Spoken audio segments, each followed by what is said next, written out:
Have you ever felt? Are you listening? Damn. What's up, YouTube? Thank you for tuning in to another episode of Race to 100. I'm your co-host, Neil Batang. I'm Rick Storcell, and we are on episode number 13 of Race to 100. Episode number 13 of Race to 100. Thank you guys for tuning in. None of this would be possible without you. Before we start our show today, we decided to talk about something that's been happening in our community. Our beautiful and lovely city of Chicago, Illinois, has seen some recent spikes in the violence that's happening, and we just wanted to take this episode to talk a little bit about it. If you live in Chicago, you're probably pretty familiar with the evening broadcast that feels like the headline news pretty much every single day is someone was shot and killed in Chicago, or there's some anti-gun violence group trying to be proactive on the streets. Yeah. Every single day. You can't turn on the news and avoid it. And it's unfortunate because you have this is such a beautiful city with a lot of prestige and The best city. The best city Absolutely. in both of our opinions. And no, this is an opinion. This is a fact. And Loved all my New York colleagues. you out know there. what I'm saying? Right. And all the violence that's happening kind of deters from the greatness of the city because of people being scared or just not seeing Chicago like it used to be. I mean, we're hearing things like the war in Chicago or the violence in Chicago is killing more people than the war on terrorism in the Middle East. And they made a movie about it, right? Yeah, it wasn't the best movie. It was called Chirac. Yeah, I haven't seen it. Are you familiar with the term Chirac or where it comes from? I'm not, no. So, a rapper from Chicago coined this city Chirac because of all of the violence that's happening in the city, and some argue that Was it Spike Lee? No. It wasn't Spike Lee. It was King Louis. The rapper's name is King Louis, and he coined the term Chirac in the city. And some argue that phrase has only perpetuated the violence that's happening in the city. It's crazy, man, because I remember a time when this city was so awesome and people would want to come in and out of the city and just talk about how crazy Chicago is. And now you can't go anywhere without them asking you about the violence. I go to work at the Sears Tower, Willis Tower building, and that's all people talk about is how violent the city is in all parts of it. It's not just happening. So it's like the Donald Trump conversation for suburbanites. It's just what you talk about in your free time. Exactly. Like find something to, conversation filler. What do you do for work? Who did you vote for? And let's talk about how violent Chicago is. What's your experience like going to the city? Did you ever feel threatened? Were you ever like in an uncomfortable situation? Have you seen violence around you? Yeah, the closest that I ever was to gun violence was when I was living in New York City. I was on the border of Harlem, and I had a couple of friends living in Upper Harlem, and there was one time when I heard a gunshot a couple of blocks away as I was walking to a neighborhood's house.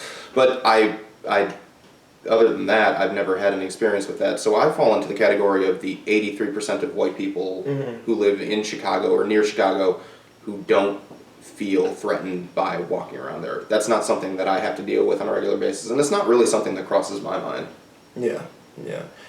I'm a little more fortunate. I grew up in Uptown, and then I moved to the suburbs with my family, and then I lived in the suburbs, and I went to college away. That was in Milwaukee, Wisconsin, and then I came back, and when I came back, I lived in the suburbs. I worked at the airport. Now I work downtown when I'm not blessing our viewers with awesome podcasts and shows. Every day. That's what I'm doing, and I never ever encountered it. And I've been to good parts of Chicago, the Gold Coast. I've been on the South Side. I've got friends that live in Lawndale. I know people that stay in Harvey. I know people that live in good and bad parts of Chicago. So explain the good and bad parts. Are there specific areas? Lawndale. Okay. Lawndale isn't the best. You know what I'm saying?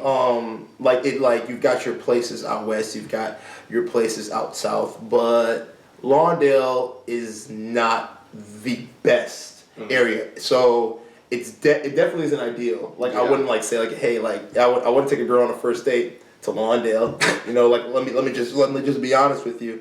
And but you gotta be on your P's and Q's. You know, I mean, you know it's you've got to be aware of your surroundings. You don't want to call attention to yourself. You just gotta be smooth whenever you're out there. But the thing I kind of like about it when you go into those rougher neighborhoods every so often is it teaches you street smarts.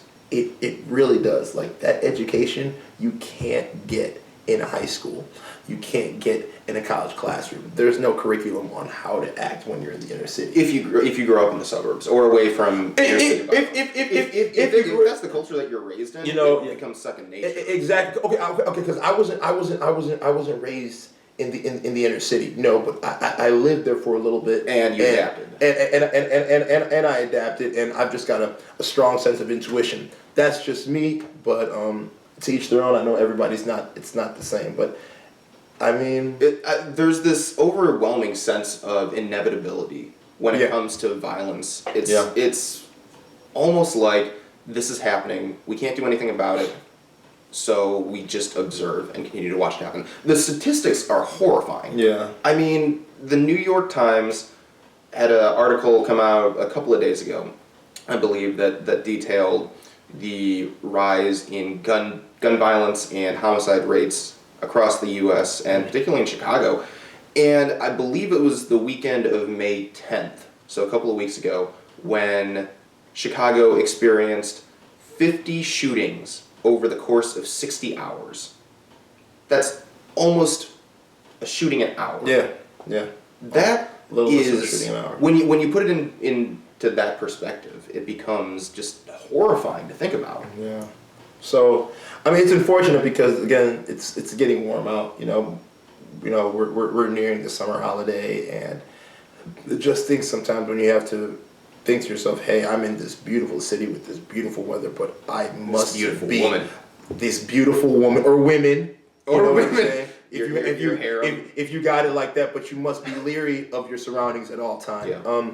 Yeah. Let us know what you guys think. Feel free to like, comment, or subscribe to our show, our podcast, our Race to 100, and let us know what you think about the violence that's happening in the community of Chicago. How can we stop it? How can we mitigate the issues? Or your experiences too. Or your own personal experiences as well. Any and all feedback definitely helps us. And we will catch you next time on the Race to 100.